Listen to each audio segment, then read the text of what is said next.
The Abbott and Costello program, brought to you by Camel, the cigarette that's first in the service.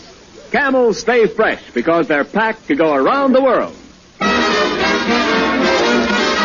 Listen to the music of Freddie Rich and his orchestra, the songs of Connie Haynes. Tonight's guest, Harold Perry, the great Gildersleeve, and starring Bud Abbott and Lou Costello.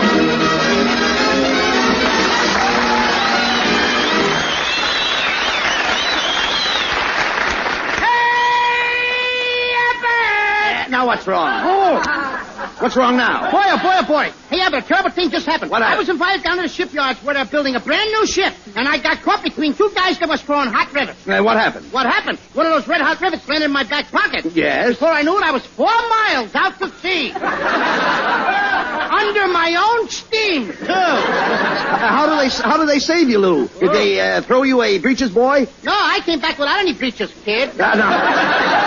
Well, you made a fool of yourself again. Yeah, but I burned my bridges behind me. Oh, dog sense. What were you doing down at the shipyards in the first place? I forgot to tell you. See, Abbott, my cousin Hugo was a sailor down there. He's in the Signal Corps. The Signal Corps? Yeah, he keeps signal his mother to get him out. Oh. I'm so ashamed of my cousin Hugo. You are? I mean, after all, the Costellos have always been very brave people. My great-grandfather was a Colonel in the Army. A Colonel? Yeah. Colonel? You dummy, that word? Colonel, that's a pretty high rank. No, not Colonel. It is. No, you see, that word is pronounced Colonel. Colonel? Yes, Colonel. Where did he fight? Oh, my uncle. He fought with the original 13 Colonels. No, Costello, that's colonies. Oh, Colonel. You said it was Colonel. No. Colonel. Now, make up your mind. Look, it's very simple. In military parlance, C-O-L is pronounced Cur, as in Colonel. Yeah. Don't you know that? Oh, no, I never went to college. Oh. Like me. Yes, I know. I quit Skirl at the urge of fur. All right, that's enough. Well, it ain't all right. After I quit Skirl, I got a job in Vertival. I was a juggler. A juggler? Look, are you finished? No, one more. What? Abbott, what? Oh, that's your line. Yeah. Costello. Well, what is it? Now, what's next? Never mind. That joke sunk. Skip. Look, will you cut it out? I have something important to tell you. Mrs. Niles called up a few minutes ago, and she wants you to take care of her nephew, little Hector. Not little Hector. That's it for me, brother. I ain't gonna take care of that little brat. What? Not me, brother. Oh, no, you mean you don't like little Hector? Oh, I like him. Well, that's swell. I'd like to give him a present. What kind of a present? Oh, a broken shoulder blade. That's no way to talk. What did little Hector ever do to you? What did he do? Yes. Why, the guy, he poured a bottle of ink in my bathtub last year. Last year? Yeah. Did you speak to him about it? No, I only discovered it yesterday. Oh, hey, wait a minute. Here's Ken and Mrs. Niles now. We were expecting you, Ken. Well, I'm sorry I'm late, Bud. My wife and I just got back from a hunting trip. Yes, I got a moose head. Well, put a hat over your antlers and nobody will notice it. Pay no attention to Costello, Mrs. Niles. He's a little tired. He just came from launching a ship. He just launched a ship? Oh, that must have been a pretty picture. One tub launching another.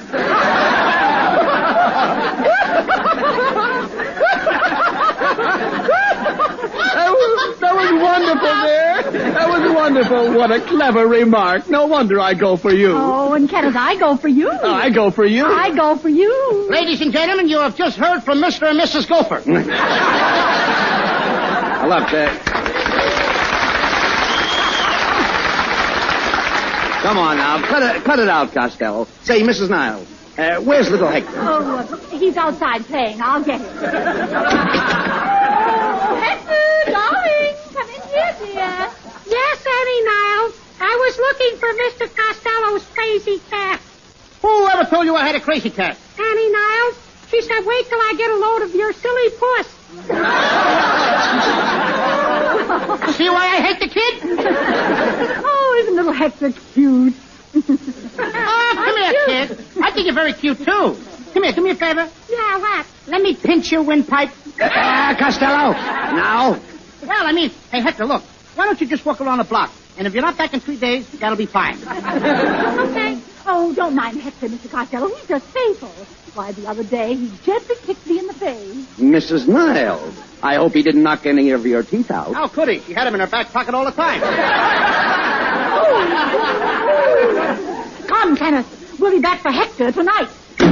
Oh, now listen. Now look, I'm not going to get stuck with this kid, Hector. Now look, Hector, come here.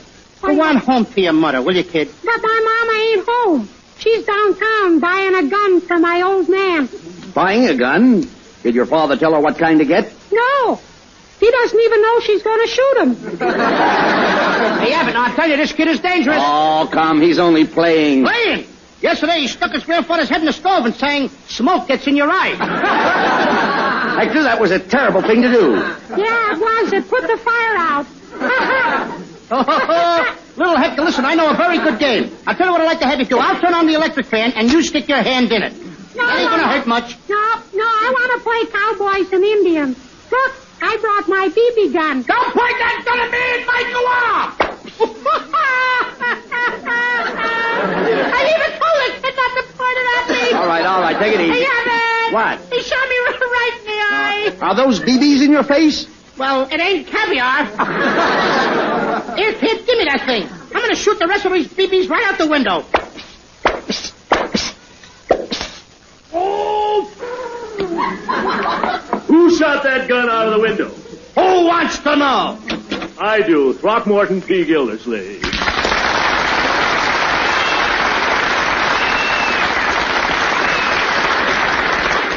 Mr. Gildersleeve, those shots, sir, were an accident. Where did he get you? Between my bay window and the back porch. And furthermore, one of those BBs lodged in my head. Lodged in your head? I don't believe it. Shake your head once. All right, I will. He's right, Abbott. Can you imagine a little BB all alone in that big head? You got a lot of nerve to talk about my head. The last time I saw a head like yours, it was in a bottle.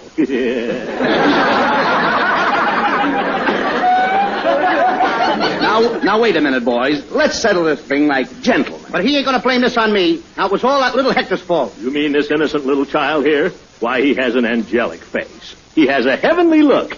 You got your directions mixed. Now, look here, Costello. You're not going to blame this on anybody else. I demand satisfaction. Put up your fists and fight like a man. Okay, Abbott. This guy's asking for it. Give me a piece of chalk. What are you going to do with it? What am I going to do with it? I'm going to draw a line right here on the floor. Right over there. Now, come on, Gildersleeve. I dare you to step over that line. Very well. I stepped over the line. Now what? Now you're on my side.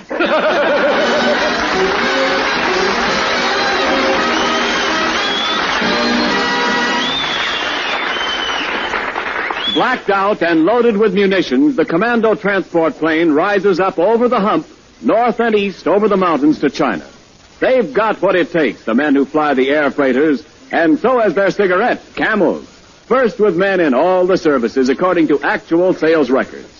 Yes, Camel cigarettes are going to our men in China, too. And when they arrive, they're fresh, cool smoking and slow burning, because Camels are packed to go around the world. Freshness is one of the reasons why more people want Camel cigarettes now, both at home and overseas. Freshness and more flavor, too.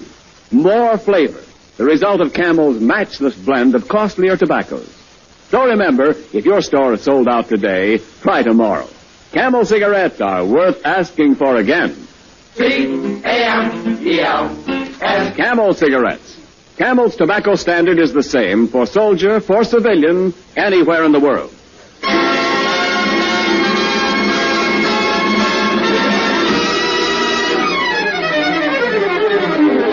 Freddie Rich and the orchestra dancing in the dark.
Little Hector. Little Hector. Who put that cat in the piano? I did. My teacher told me to practice kitten on the keys. Now, Abbott, I told you to keep that kid quiet. I can't sleep. The noise makes me restless. Oh, that's just your imagination. No, it ain't, Abbott. I was so restless that I tossed until my nose got caught in my ear. You got your nose caught in your ear. Why, that's terrible. Sure, I sneezed and almost blew my brains out. Oh, now who is that? Come in. Good afternoon, Mr. Abbott and Mr. Costello. Is Lipple Hector here? I'm Pommy Pumpkins. I live 2 blocks down the street. You live 2 blocks down the strip? What kind of talk is this? Mr. Costello, that's the way Tommy talks. He can't say the letter T. He makes it sound like a poof. Do that again. It's very cooling. Look, what did you want with little Hector, Tommy? I came over here to practice my music with Lipple Hector. See, I brought my trumpet. Trumpet? You mean trumpet? That's it, the trumpet. Abbott, this guy sounds like a nitwhip. But Tommy is a very good trumpet player. You said it. Mr. Costello, you're talking for the most terrific trumpet player that ever pooted a pirate trumpet from Timbuktu to Tennessee. Want to hear me play a poon on my trumpet? No. Well, how about the clarinet? I play the clarinet, the trombone, and the poobah. Oh, no, you don't play the poobah. A poobah's what you keep your toothpaste in to brush your teeth. No. Now the guy's got me talking like that. Costello, please, don't make fun of Tommy. He comes from a very high-class family. He was born with a silver spoon in his mouth. Then why don't he take it out when he talks? Oh, come on, Lipple Hector. Let's play a Lipple poon. Mr. Costello, you want to hear Cole Porpoise Knife and Day? Knife and Day? Why don't you play Pip-Po Pruda Poolers? Oh, that's great. Follow me, Lipple Hector. In tempo. 1, 2, 3. That's enough, brother. I said that's enough, brother. Will you guys shut up? Cut it out! Break it up! All right. Look, Hector, why don't you and your friend Tommy go out in the yard and play? Yeah, here, you can have my football, the one I used when I used to play with Marquette. You played with the University of Marquette in Wisconsin? No, with the Fish Marquette in Glendale. Oh. Hey, Abbott, look. Come on, kids. Now get out. Get the kids out, will you, Abbott? Look, go on out in the backyard and I'll show you how I used to kick the ball. Now, look. I'm going to show you the kick that won the great big game. Here. Hector, you hold the ball. I'll kick it. Abbott, you catch it. But suppose you kick little Hector's head. Well, you'll have to catch that, too. Oh. Okay, kids, get ready. Here we go.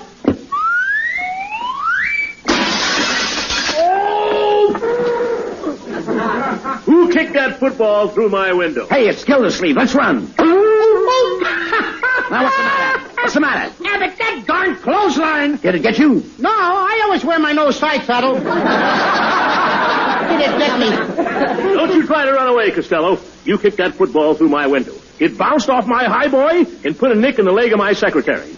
Your secretary? Yeah. An old Duncan Fife. Where does she get that stuff? My secretary's been in my family for 200 years. Faithful, isn't she? Oh, keep quiet, Costello. Well, look, Gildersleeve, the whole thing was an accident. Costello was just showing us what a great football player he was in school. In school? Mm-hmm. Costello, who'd you ever play for? Subnormal? Did you ever have that laugh dry clean? Don't try and evade the issue, Costello. You're talking to the greatest football player who ever went to Princeton. All right, prove it. Where are your football pads? Well, that shows how stupid you are, Costello. Footballs don't wear pants. Say, Gildersleeve, did you ever play in the Princeton-Yale game? Oh, I'll never forget that game, Abbott. I can still picture myself sweeping down the field.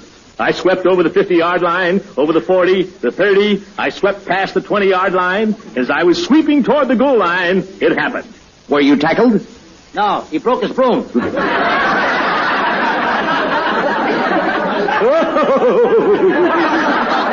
Well, there's only one way to settle this argument. Why don't you challenge each other to a football game? That's a great idea, Abbott. It's the only thing that'll satisfy my honor.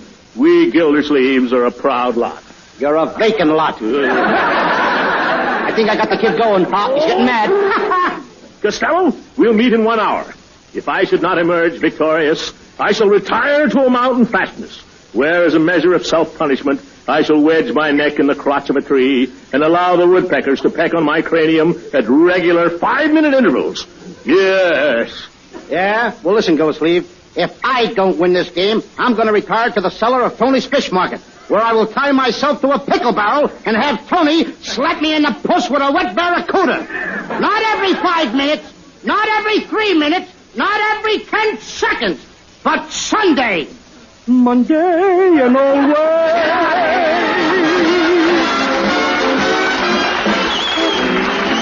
By special request, Connie Haynes repeats one of the top tunes of the season, Shoo Shoo Baby. Shoo, shoo, shoo, baby. Shoo, shoo, shoo, baby.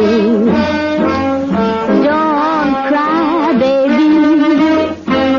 Your papa's off to the 7 seas. Don't cry, baby. Don't sigh, baby. Bye, bye, bye, baby. When I come back to live the life of me. It's kind of tough now. You say goodbye this way. Papa's gotta be rough now. So he can be sweet to you another day. Shoo, shoo, shoo, baby. Shoo, shoo, shoo, baby. Don't cry, baby. Your papa's off to the 7 seas. Don't cry, don't sigh. Baby's here a-waiting for her papa. Don't cry, don't sigh. It seems nothing will ever stop her. Shoo, shoo, shoo, shoo, my baby. Shoo, shoo, shoo, shoo, my baby. Shoo, shoo, shoo, shoo, my baby. Your papa's off to the 7 seas.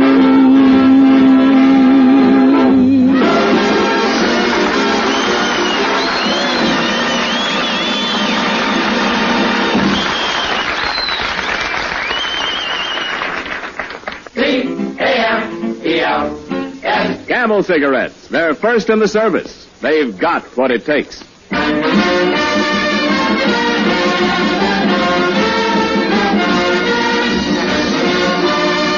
Good afternoon, ladies and gentlemen. This is Ken Niles, your sportscaster, speaking to you direct from Google's parking lot overlooking the city dump. There is a strong wind sweeping across the field at this moment, and most of the crowd is leaving. We are about to give you a word picture of this great football classic between the Gildersleeve Nanny Goats and the Costello Morons. No, pardon me, that's Maroons. And now for a last-minute interview, we take you to Lou Costello's dressing room. Take it away, Flash Farrell. Thank you, Ken Niles. Phew. This is Flash Farrell, speaking from the Morons' dressing room. That's me, folks. Mr. Costello, I understand that this game is the result of a personal challenge. Is it true that you don't know the meaning of the word trepidation? That's right. And is it true that you don't know the meaning of the word cowardice? That's right. You're pretty brave. No, I'm pretty ignorant. Take it away, Ken Niles. Thank you, Flash Farrell. And now for a word from the opposing captain, we switch you to Gildersleeve's dressing room and Red Harbor. Thank you, Ken Niles. Here we are in the Nanny Goat's dressing room. Gildersleeve looks in great shape. Say, Mr. Gildersleeve, I see you're wearing your old school sweater. Oh, yes, Princeton University. Yes, sir, I was the biggest PU man on the campus. Phew.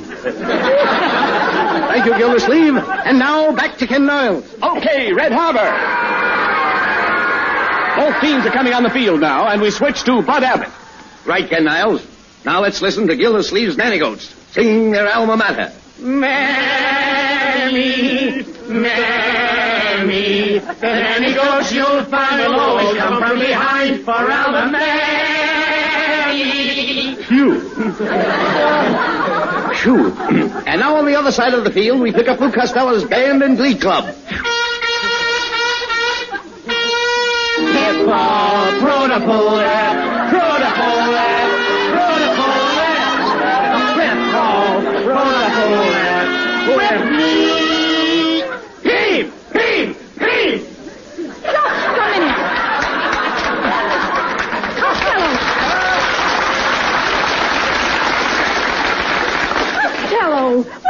you doing here? Now, don't bother me now, Mrs. Niles. We're going to play football. But where's little Hector? What do you think we're using for a football? Costello, the game's about to start. Where's your football helmet? I don't need a helmet. But how are you going to protect your head? I'm wearing my hair piled up this season. Well, folks, the moment is here, and we take you to the midfield stripe where the opposing captains are shaking hands in their usual friendly manner. Oh, I warn you, Costello. You try to carry the ball through my line, I'll climb you like a tree.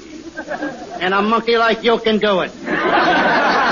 Costello, remember sportsmanship. I'm not afraid of him, Abbott. Listen, Costello, I'll hit you on the top of your head so hard I'll drive your head down into your ribs. When you open your eyes, you'll think you're in jail. Jiggers, the cop! No, come here. That's the referee. Stop! No more patrol wagons! No, that's the referee. Last time I had to stand up! No, that's the referee. All right, boys, let's start the game. All right!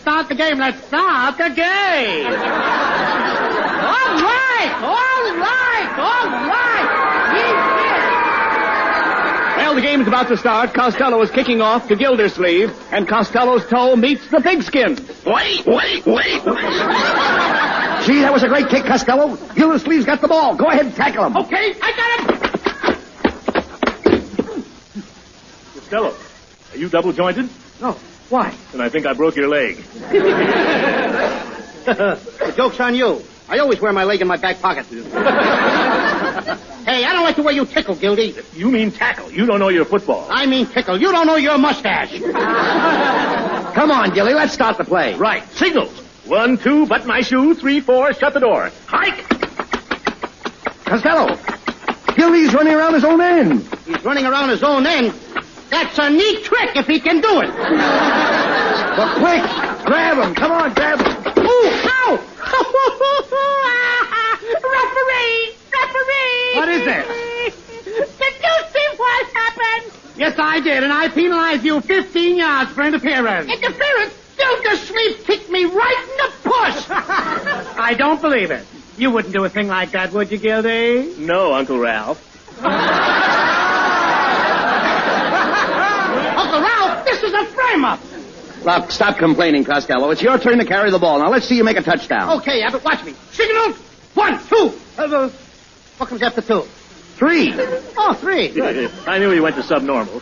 Look, I'll call the signals. 1, 2, 3, 4. Say, Costello, what comes after 4? 6. No, it's 5.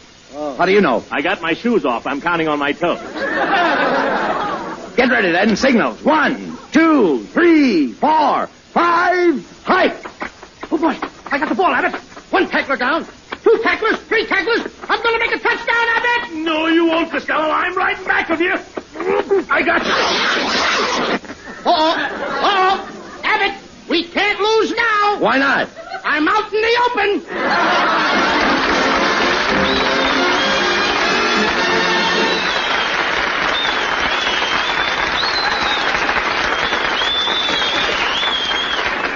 Abbott and Costello will be back in just a moment.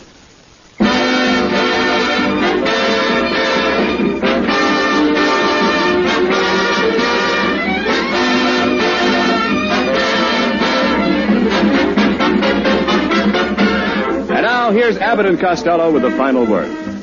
Thanks, Ken. Well, Gilly, it was swell to have you with us tonight. That was a pretty tough football game. Yes, it was. I think Costello and I better take inventory. Let me see now. I've got 2 arms. And I got 2 arms. And I've got 2 legs. And I got 2 legs. Wait a minute, Gildersleeve. I'll never be able to face my public again. Why not? I'm wearing your head. Oh, get out of here. Good night, folks. Good night, folks.